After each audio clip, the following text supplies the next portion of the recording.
Hello, this is Dr. Grande. Today's question is, can I analyze the case of Mary Day?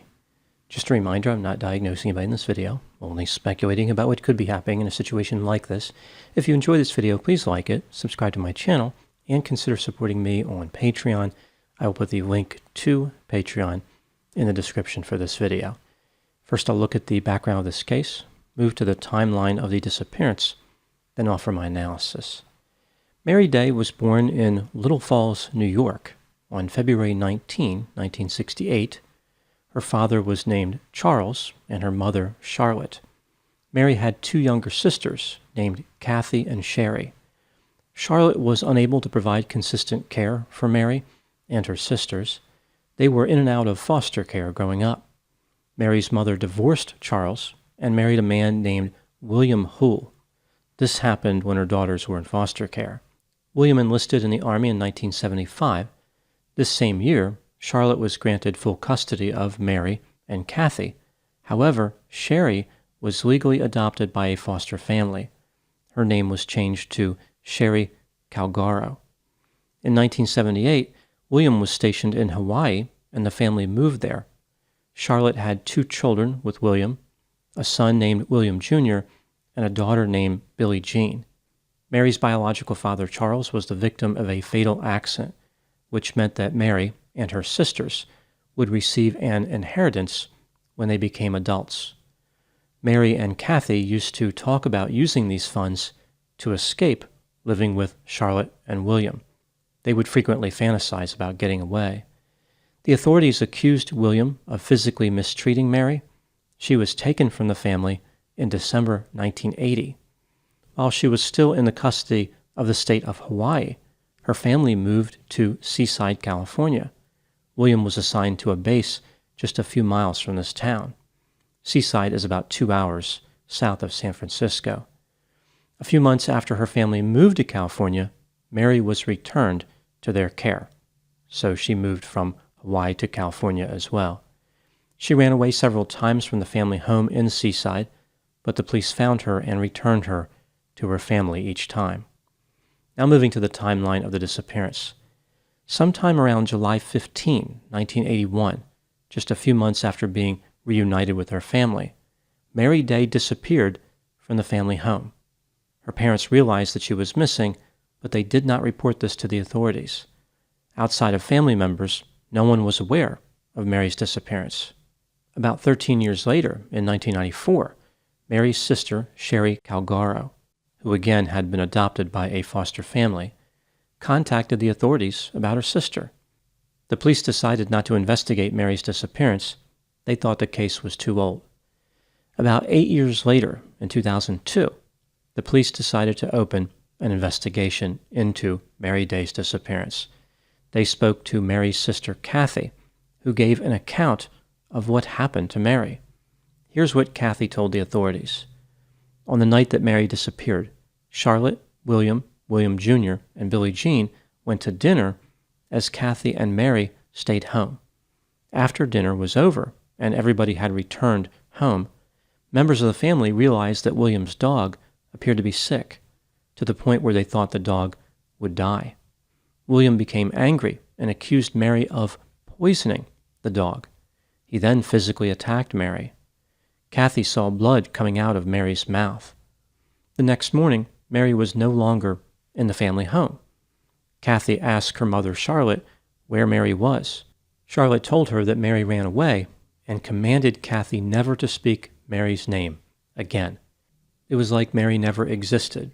She was erased from their lives. The police also interviewed Sherry, who indicated that she visited her family after they moved to New York. This move took place after Mary's disappearance. During this visit, Sherry noticed that her sister Mary was not there. Again, Sherry had been adopted by another family, so this was the first opportunity she had to notice that Mary was missing. Sherry asked Charlotte what happened. Charlotte said that Mary had run away. Sherry also asked Kathy for an explanation. Kathy said they were not allowed to speak about Mary. Sherry remembered that her mother had talked about areas in California where a body could be hidden and never be found. Sherry came to believe that her sister Mary was a murder victim.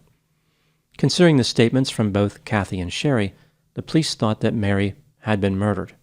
By this time, Charlotte and William lived in Kansas, where William worked as a corrections officer in a prison. The local police interviewed them as part of the investigation. Charlotte indicated that she could not remember much of what happened around the time Mary disappeared. She acknowledged that she and her husband could have made more of an effort to find Mary. Any effort would have been more than what they did. Charlotte said that William had filed a report about Mary with a local police department, but the police could not find any record of this. During the interview, Charlotte said something to the effect of, "If Mary's dead, she's dead." This was clearly an attempt by Charlotte to secure a nomination for the Caring Mother of the Year award. William appeared to have a better memory about what happened the night that Mary disappeared. He said that he was angry because he believed that Mary had poisoned his dog, and he beat Mary as a result. She attempted to exit the home, and he used physical force to stop her. Despite this, Mary left the residence later on. In the morning, William and Charlotte discovered that Mary was missing. Charlotte said that she had seen Satan in William's eyes on the night that Mary disappeared.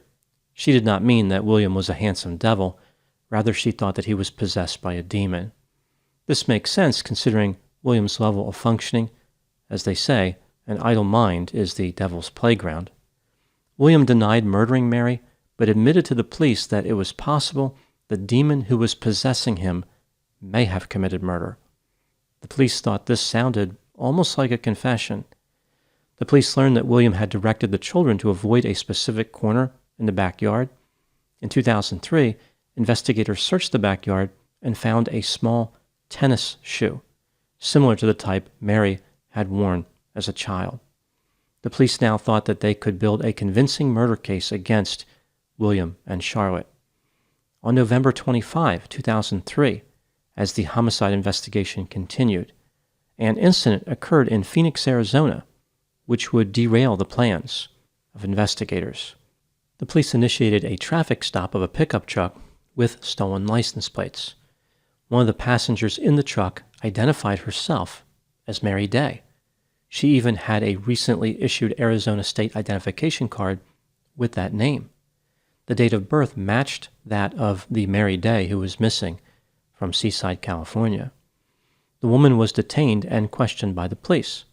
She said that she ran away from Seaside, California when she was 13 years old. She was trying to escape the mistreatment of her mother, Charlotte, and her stepfather, William. The police noticed that the identification card was only 3 weeks old, meaning it was issued when the homicide investigation was just getting started. In addition, the woman had a prominent Southern accent. Growing up, Mary Day had lived in New York, Hawaii, and California, not places known for Southern accents. Investigators believe that this woman was an imposter, intent on destroying their case. The police took DNA samples, which revealed that the woman was a biological child of Charlotte and William. Mary's sisters, Kathy and Sherry, were not convinced that the woman was Mary Day. Not all the investigators were convinced either. Some of them thought that perhaps the woman was an imposter. Despite these doubts, the homicide investigation was terminated because it was missing a crucial part, namely the homicide. In 2017, Mary Day died from cancer. Now moving to my analysis. Here are my thoughts on a few areas that stood out to me in this case. Item number 1. Mary's death in 2017 did not bring an end to this story. As I mentioned, Kathy and Sherry were not convinced that the woman stopped in Phoenix was their sister, Mary Day. The woman had no record of employment, no memory of the incident with the dog being sick. Again, this is what prompted William to attack her. And she had no memory of a code word that she and Kathy had used to reference their inheritance. Again, when they were young, they dreamed about escaping William and Charlotte. This money was the key. The code word for this money was Mohawk. This was a hairstyle that was popular in the 1980s. To be fair, a lot of people have tried to forget the Mohawk. The sisters also found the woman's Southern accent to be suspicious. There never was a good explanation for this accent. Experts said that to acquire this accent, Mary would have needed to live in an environment where people spoke that way when she was 9 or 10 at the latest. Clearly, that did not happen. Item number 2. Some investigators believe that Charlotte and William must have murdered Mary Day in 1981 and buried her body somewhere. Here's why they believe this was true. Charlotte and William never reported Mary missing. Her parents seemed indifferent to her absence. Charlotte said that Mary ran away all the time, and it was no big deal. William nearly confessed to committing murder when he said that he may have done it when he was possessed by a demon. And police dogs alerted to a cadaver scent at the house where the family lived when Mary disappeared, and at another house where they lived shortly after the disappearance. Investigators theorized that Charlotte and William moved the body when they moved to a new residence, like the body was on their moving checklist. Item number 3. When the woman in Arizona claimed to be Mary Day, this, of course, was a problem for investigators who believed in the murder theory. Here's how the investigators explained the situation with the woman claiming to be Mary Day. They believed that Charlotte must have had an affair at some point and become pregnant. She had a secret daughter who no one knew about. This is not a stretch because the same thing kind of happened with Mary Day, meaning nobody noticed when Mary was missing. She was gone for 13 years before anyone said anything. This secret daughter stayed hidden for many years.